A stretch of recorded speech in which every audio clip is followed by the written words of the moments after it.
नमस्कार दोस्तों। आज की वीडियो में बात करेंगे निफ्टी 50 के ट्रेड सेटअप के बारे में। फ्राइडे के दिन हमने देखा था कि मार्केट में आपको तेज़ी देखने को मिली थी। 1.25% तक निफ्टी चढ़ी थी स्टार्टिंग में, पर 0.5% की तेज़ी के साथ क्लोज हुई थी। अब आज के दिन क्या संभावना बन रही है, 2 दिन वॉर की क्या सिचुएशन रही है, तो वो सारी चीज़ें एक एक करके डिस्कस करेंगे और लॉन्ग बिल्डअप स्टॉक्स कौन से रह सकते हैं वो भी देखेंगे। फिर बात करेंगे यहाँ पे गेल इंडिया के बारे में। गेल ने काफ़ी बढ़िया डिसीजन लिया है जिसका आपको इम्पैक्ट पड़ते हुए देखने को मिलेगा। तो क्या शॉर्ट टर्म पे देखने को मिलेगा या फिर लॉन्ग रन पे देखने को मिलेगा, ये डिस्कस करेंगे। फिर बात करेंगे पटेल इंजीनियरिंग के बारे में। यहाँ पे कंपनी को एक ऑर्डर मिलता हुआ नज़र आ रहा है। अब कहाँ से मिलता हुआ नज़र आ रहा है और कितने अमाउंट का मिलता हुआ नज़र आ रहा है वो देखेंगे, और क्या इसका इम्पैक्ट आपको फ्राइडे के दिन ऑलरेडी स्टॉक पे पड़ते हुए देखने को मिला या फिर आज मंडे के दिन देखने को मिलेगा। तो सबसे पहले बात करते हैं निफ्टी 50 की, ट्रेड सेटअप की। अब ओपनिंग वैल्यू में क्या क्या हो सकता है ये आपको जानना चाहिए। Before bell amid Iran war driven oil price surge.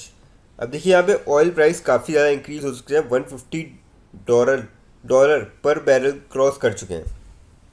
और इसी का जो नतीजा है, एक्सपर्ट्स एक्सपेक्ट कर रहे हैं कि 22,900 के लेवल तक निफ्टी 50 जा सकती है, जो कि की सपोर्ट रहेगा अपकमिंग सेशंस के अंदर। और अगर इसको ब्रेक किया तो ये निफ्टी को ट्रैक डाउन कर सकता है 22,700 तक।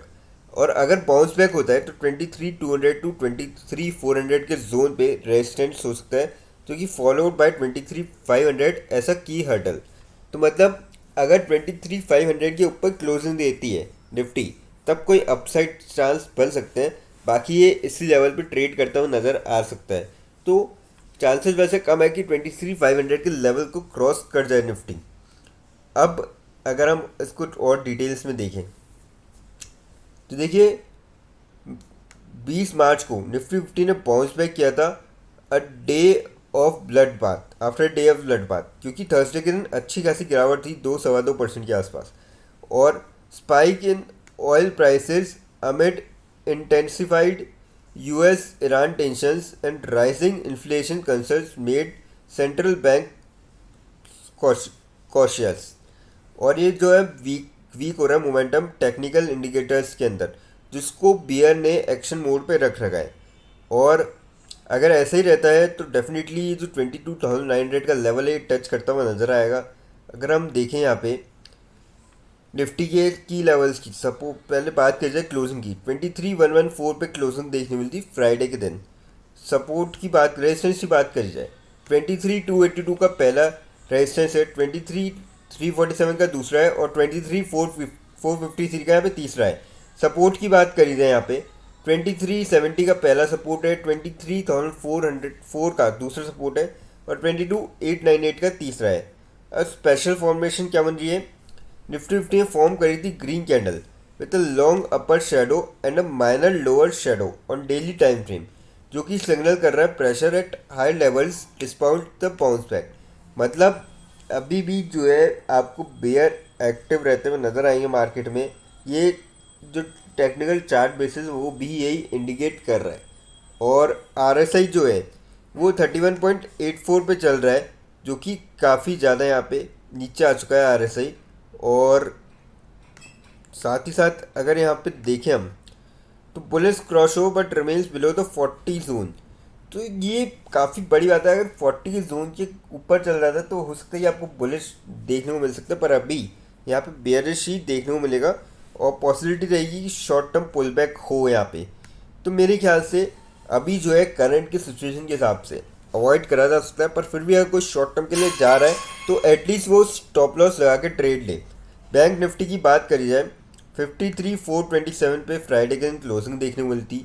रेजिस्टेंस की बात करी जाए, 54,117 का पहला रेजिस्टेंस है, 54,373 का दूसरा है और 54,787 का यहाँ पे तीसरा रेजिस्टेंस है बैंक निफ्टी का। अब बात करी जाए सपोर्ट के, 52,388 का पहला सपोर्ट है, 58,032 का 53,032 का दूसरा है और 52,618 का यहाँ पे तीसरा सपोर्ट है। तो बैंक निफ्टी में भी आपको अच्छा खासा प्रेशर देखने को मिल रहा है। अब लॉन्ग बिल्डअप स्टॉक्स की अगर बात करें हम जहाँ पे, तो आप देख सकते हो ओबराय ओबराय रियल्टी है 144.1 पे अभी फ्यूचर प्राइस एक्सपेक्ट कर सकते हैं आप। SBI कार्ड्स है, पेज इंडिया इंडस्ट्रीज है, परसिस्टेंट है, विप्रो है, बजाज ऑटो है, BPCL है, यूनिट DSPR है, पिंड है, कोल इंडिया है। ये सारे जो है लॉन्ग बिल्डअप स्टॉक्स में आप देख सकते हो, जो कि आने वाले टाइम पे आपको जो है चेंजेस दिखा सकते हैं हाई लॉन्ग बिल्डअप स्टॉक्स। पर मैं ये कहूँगा कि जो भी इन स्टॉक्स पर अभी करंट ट्रेड ले वो स्टॉप लॉस के साथ ट्रेड ले, ताकि जो है ज़्यादा नुकसान आपको ना हो।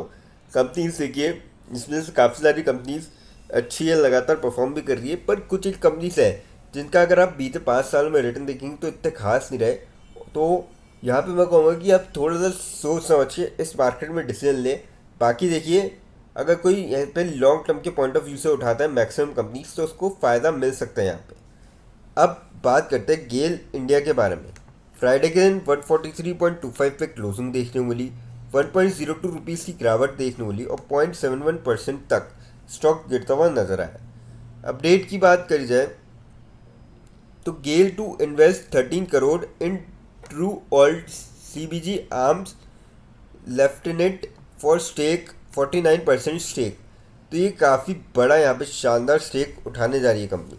हालांकि यहाँ पे डिसीजन मेकिंग इनकी नहीं रहेगी, क्योंकि 51% स्टेक पे रहती है, तो 49% भी काफ़ी बड़ी चीज़ है। और अगर सही रहा तो फिर हो सकता है कि आने वाले टाइम में कि कंट्रोल भी कर ले, पूरा एक्वायर भी कर ले कंपनी को, मतलब डिसीजन मेकिंग के लिए।